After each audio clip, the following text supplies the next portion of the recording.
Welcome back to the channel and Tuesday ಒಂದು birthday ಫಂಕ್ಷನ್ಗೆ ಹೋಗಬೇಕಾಗಿತ್ತು. ಸೊ ಬರ್ತ್ಡೇ ಫಂಕ್ಷನ್ನ ಮುಗಿಸ್ಕೊಂಡು ಅಲ್ಲೇ ಡ್ಯಾನ್ಸು ಸ್ವಲ್ಪ ಪಾರ್ಟಿ ಊಟ ಎಲ್ಲ ಮಾಡ್ಕೊಂಡು ಬಂದ್ವಿ.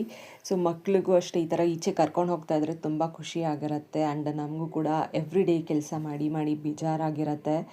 ಸೊ ಈ ಥರ ಒಂದು ಎಂಟರ್ಟೈನ್ಮೆಂಟ್ ಸಿಕ್ಕಿದ್ರೆ ಖಂಡಿತ ಹೋಗಬೇಕು, ಮಿಸ್ ಮಾಡ್ಕೊಳ್ದಿರ. ಮಕ್ಕಳು ಕೂಡ ಎಲ್ಲರ ಜೊತೆ ಮಿಂಗಲ್ ಆಗಿ ಆ್ಯಂಡ್ ಯಾವುದೇ ಭಾಷೆ ಇದ್ದರೂ ಕೂಡ ನಾವೆಲ್ಲರೂ ಫ್ರೆಂಡ್ಸ್ ಆಗ್ತೀವಿ. And neighbours are the first, ಏನಿದ್ರು ಕಷ್ಟಕ್ಕಾಗಲಿ ಒಂದು ಹೆಲ್ಪ್ ಮಾಡೋದಕ್ಕೆ ಮುಂದೆ ಬರ್ತಾರೆ ಅಂತ ಹೇಳ್ಬೋದು.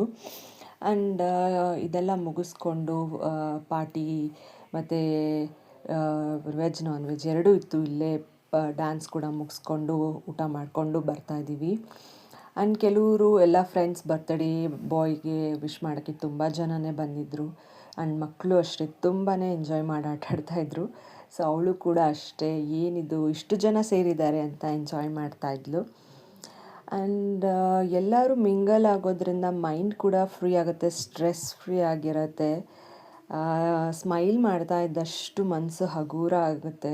ಏನೇ ಒಂದು ಫೋರ್ ವಾಲ್ಸ್ ಮಧ್ಯೆ ನಾವು ಯಾವಾಗಲೂ ಇರ್ತೀವಿ. ಸೊ ಈ ಥರ ಗೆಟ್ ಟುಗೆದರ್ ಪಾರ್ಟಿ ಅವಾಗವಾಗ ನಮ್ಮ ಏರಿಯಾದಲ್ಲಿ ನಮ್ಮ ರೋಡಲ್ಲಿ ನಡೀತಾನೆ ಇರುತ್ತೆ.